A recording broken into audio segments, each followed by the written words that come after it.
Deux pays, deux peuples fiers, séparés par le désert, mais unis par l'histoire.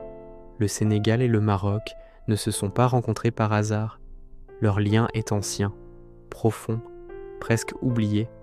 Voici une histoire que peu de gens connaissent, une histoire qui nous rappelle que nos racines sont plus entrelacées qu'on ne l'imagine. Préparez-vous à un voyage dans le temps, à la découverte d'une fraternité qui défie les frontières et les époques.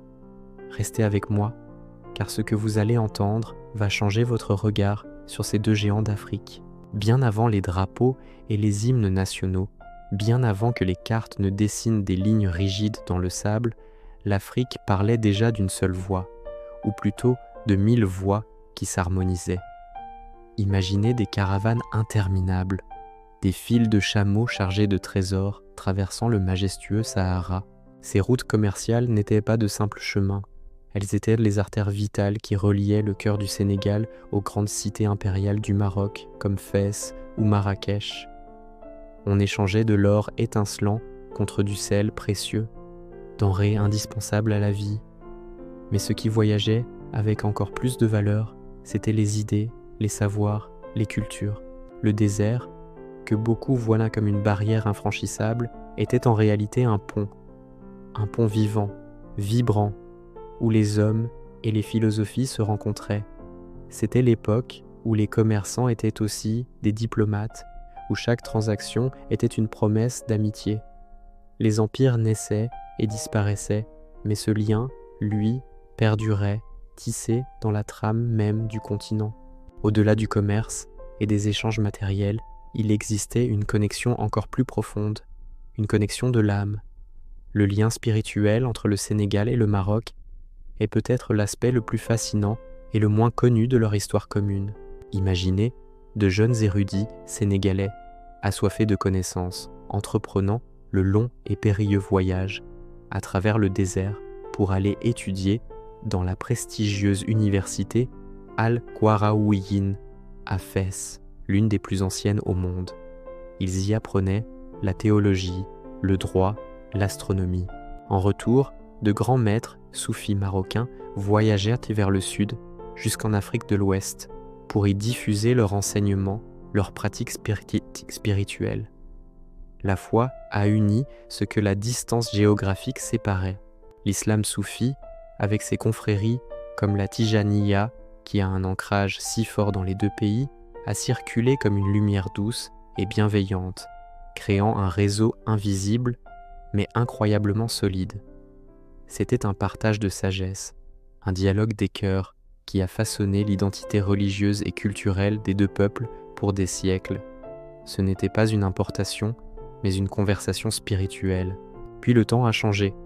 Les siècles ont passé, les empires ont laissé place aux nations modernes, les caravanes ont été remplacées par les avions, et le désert, ce pont d'autrefois, est devenu une nouvelle arène, un stade à ciel ouvert, le terrain de football.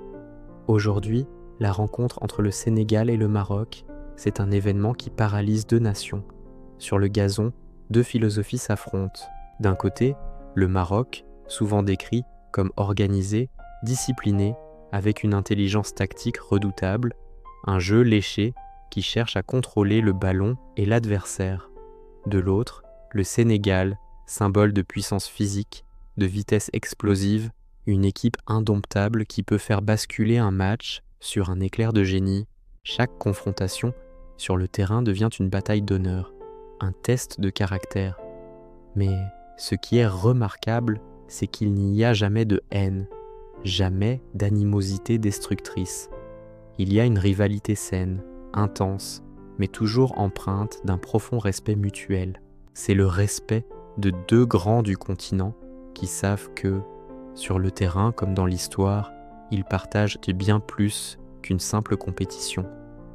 Si l'on écoutait les anciens, les sages, qui savent lire les symboles, ils nous raconteraient cette rivalité avec une magnifique métaphore. Le Sénégal, disent-ils, est le lion de la Teranga. Fort, courageux, royal, il protège son territoire avec une férocité noble. Il ne recule jamais, et sa puissance inspire à la fois la crainte et l'admiration.